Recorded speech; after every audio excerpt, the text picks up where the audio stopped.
Selamat untuk kita semua.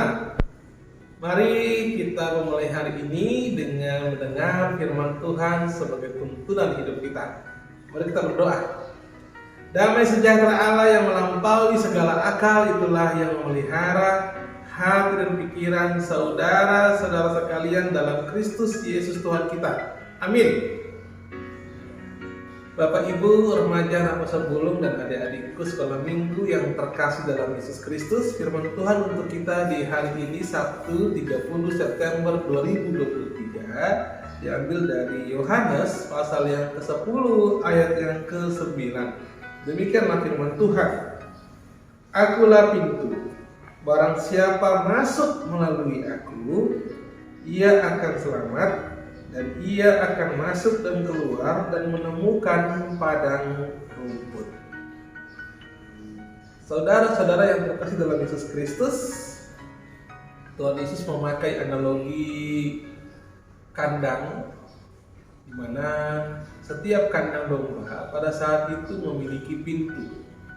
Pintu itulah yang menghubungkan antara dunia di dalam kandang dengan dunia di luar. Jadi ketika orang mau masuk ke kandang, dia harus melewati pintu itu. Mau keluar dari kandang, dia juga harus melewati pintu itu.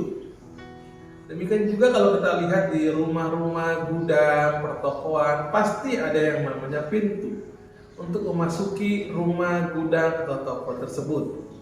Nah, dalam nats ini dikatakan, Tuhan Yesus mengatakan, akulah pintu itu. Dikatakan di sini, akulah pintu, barang siapa masuk melalui aku, ia akan selamat. Artinya bahwa Yesuslah juru selamat kita manusia. Jadi kalau kita mau selamat, mari kita masuk melalui pintu, yaitu Tuhan Yesus. Ada banyak pintu di dunia ini.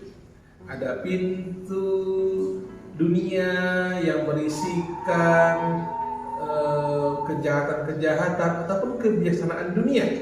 Namun bagi kita orang Kristen yang percaya pada Yesus Kristus, orang yang telah ditebus, maka masuklah kita melalui pintu itu, yaitu Yesus Kristus, yaitu juga firman Tuhan sendiri, firman Tuhan yang hidup.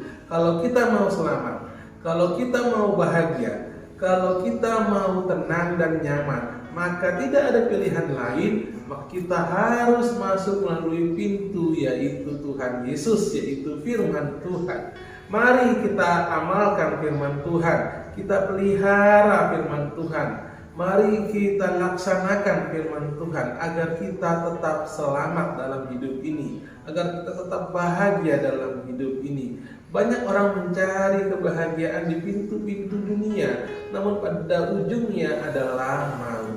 Oleh karena itulah domba-domba pada saat itu dia tahu mana pintu untuk menuju ke padang rumput. Mungkin pada saat itu di kandang itu ada 3 atau 4 pintu. Namun domba tahu dari 4 pintu itu mana yang langsung menuju ke padang rumput dan mana yang ke padang gersang. Oleh karena itulah, kalau kita mau tetap bahagia, kalau kita mau surga sebagai tujuan hidup kita, maka tidak ada jalan lain. Yesuslah juru selamat kita, dialah pintu kita.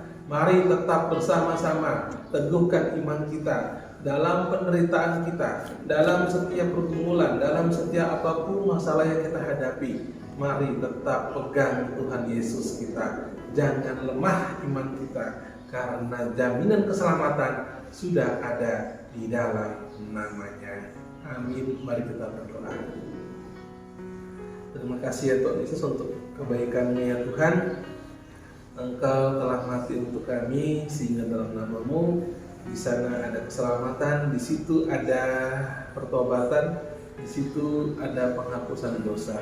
Sungguh Tuhan, nama-Mu sangat besar kuasanya. Pimpin kami Tuhan untuk selalu berpegang pada firman-Mu, sehingga firman-Mu itu menjadi pelita bagi kaki kami dan terang bagi jalan kami. Ampuni kami Tuhan, terkadang kami masuk ke pintu-pintu yang ada di dunia ini hanya untuk menyenangkan hati kami, namun pada ujungnya adalah maut. Ampuni kami ya Bapa, pimpin kami ya Tuhan Yesus. Bimbinglah kami semua, berkati orang tua kami, berkati anak-anak kami, berkati cucu-cucu kami, berkati orang-orang yang terdekat dengan kami. Terima kasih Bapa, jadikan kami berkat perpanjangan tangan-Mu untuk melaksanakan kehendak-Mu. Terima kasih Bapa, ampuni kami. Di dalam nama Tuhan Yesus kami berdoa dan mengucap syukur. Amin. Kasih kami dari Allah Bapa dan anugerah dari Tuhan kita Yesus Kristus dan persekutuan Roh Kudus itulah yang memberkati saudara-saudara sekalian hari ini, esok, sampai selama-lamanya. Amin. Shalom. Tuhan Yesus memberkati.